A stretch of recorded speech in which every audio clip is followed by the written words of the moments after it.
ఎన్నికల్లో గెలుపు ఓటములు సహజమని శాఫ్ చైర్మన్ సిద్ధార్థరెడ్డి తెలిపారు. నందికొట్కూరు పట్టణంలో వైసీపీ కార్యాలయంలో మీడియాతో మాట్లాడుతూ 11 ఏళ్ల తన రాజకీయ జీవితంలో ఏనాడు అవినీతికి పాల్పడలేదని స్పష్టం చేశారు. గెలిచినప్పుడు పొంగిపోలేదు, ఓడిపోయినప్పుడు కృంగిపోలేదని అన్నారు. వైసీపీ అధికారంలో ఉన్నప్పుడు టీడీపీ కార్యకర్తలపై ఎలాంటి అక్రమ కేసులు పెట్టలేదని, కానీ ఈ రోజు టీడీపీ ప్రభుత్వం అధికారంలోకి రాగానే వైసీపీ కార్యకర్తలపై దాడులు చేయడం దారుణమన్నారు. ఇలాంటి చెడు ఆలోచనలు మానుకోవాలని ఆయన సూచించారు. వైసీపీ కార్యకర్తల కోసం, నాయకుల కోసం, పార్టీ కోసం ఊపిరి ఉన్నంత వరకు కొనసాగుతానని సిద్ధార్థరెడ్డి అన్నాడు.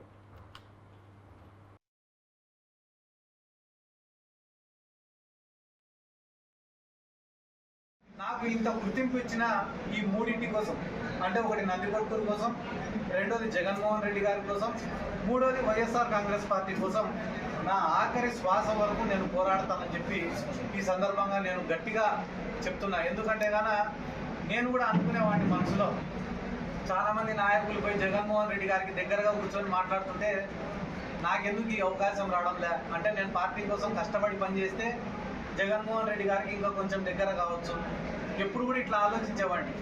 కానీ చాలామంది పార్టీలలో సీనియర్ నాయకులు ఉంటారు, వాళ్ళకే ఎక్కువ ప్రాధాన్యతలు ఉంటాయి, వాళ్ళు చెప్పిన మాటకే ఎక్కువ వాల్యూ ఉంటుంది. కానీ ఇప్పుడు ప్రతిపక్షంలోకి వచ్చినాం కాబట్టి ఇప్పుడు ఈ 5 సంవత్సరాలు నేను కష్టపడతాను.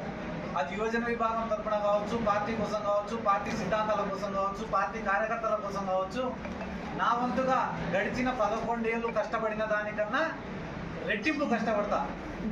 అది దేనికోసం అంటే, ఒకటి నందికొట్కూరు నియోజకవర్గానికి పనిచేయడం కోసం, ఇక్కడ ఉన్న కార్యకర్తల్ని కాపాడడం కోసం, మూడోది జగన్మోహన్ రెడ్డి గారికి దగ్గరగా ఉండి పనులు చేయడం కోసం, ఈ మూడింటి కోసం చాలా కష్టపడి పని చేస్తానని చెప్పి ఈ సందర్భంగా ప్రతి ఒక్కరికి కూడా తెలియజేసుకుంటూ, అదే రకంగా ఈరోజు రాష్ట్రంలో ఎన్నో చోట్ల వైఎస్ఆర్ కాంగ్రెస్ పార్టీ నాయకులపైన, వైఎస్ఆర్ కాంగ్రెస్ పార్టీ యువజన విభాగం నాయకులపైన తెలుగుదేశం పార్టీ వాళ్ళు దాడులు చేస్తున్నారు. ఆ దాడులను కూడా నేను తీవ్రంగా ఖండిస్తున్నాను. ఎందుకంటే ఇవన్నీ మేము ఊహించనేటివి కాదు, మేము కొత్తగా చూస్తానేటివి కాదు. నాకు ఇంత గుర్తింపు ఇచ్చిన ఈ మూడింటి కోసం, అంటే ఒకటి నందికొట్కూరు కోసం, రెండోది జగన్మోహన్ రెడ్డి గారి కోసం, మూడోది వైఎస్ఆర్ కాంగ్రెస్